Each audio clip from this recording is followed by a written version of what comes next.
Hello guys, നാട്ടിൽ നിന്ന് വന്നിട്ട് പിന്നെ ഇതേ ഗ്രോസറീസും ഫ്രൂട്ട്സും വെജിറ്റബിൾസും ഒക്കെ റീസ്റ്റോക്ക് ചെയ്യാനായിട്ടുള്ള പോക്കാണ്ട്ടേ കാണുന്നത്. ഡിമാർട്ടിൽ പോയി അവിടെ നിന്ന് പതിവ് നിന്നപ്പോൾ എൻ്റെ പോപ്കോണും വാങ്ങിച്ച് ഞങ്ങൾ നേരെ വെജിറ്റബിൾസും ഫ്രൂട്ട്സും വാങ്ങുന്ന ഏരിയയിലോട്ട് വന്നു കേട്ടോ. ഇത് 21 സെക്ടറിലാണുള്ളത്. ആൻഡ് ഒരു വലിയൊരു ഏരിയയിൽ ഒരുപാട് കുഞ്ഞു കുഞ്ഞു കടകളാണ് കേട്ടോ ഇവിടെ ഉള്ളത്. ഓരോ കടയിലും എന്ത് ഭംഗിയിലാണെന്നറിയോ ഇതൊക്കെ അറേഞ്ച് ചെയ്ത് വെച്ചേക്കുന്നത്.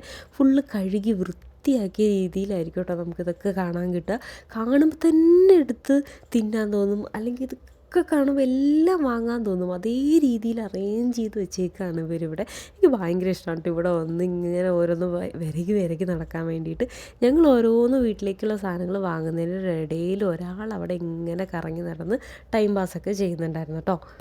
ഇവിടെ ഫ്രൂട്ട്സും വെജിറ്റബിൾസും മാത്രമല്ല കേട്ടോ, എല്ലാ ഐറ്റംസും ഒരുമാതിരിപ്പെട്ട എല്ലാ ഐറ്റംസും നമുക്ക് ഈ ഏരിയയിൽ തന്നെ കിട്ടും. ഞാനിപ്പോൾ വെജിറ്റബിൾസിൻ്റെയും ഫ്രൂട്ട്സിൻ്റെയും ഒരു ഏരിയയിലാണ് നിൽക്കുന്നത്, അതുകൊണ്ടാണ് നിങ്ങൾ അത് മാത്രം കണ്ടുകൊണ്ടിരിക്കുന്നത് കേട്ടോ.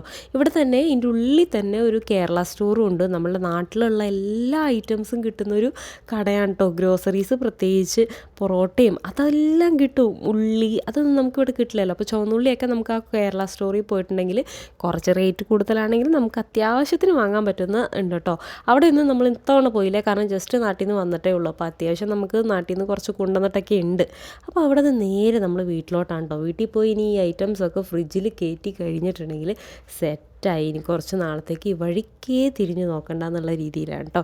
അപ്പോൾ അത്രയേ ഉള്ളൂ. ബായ്.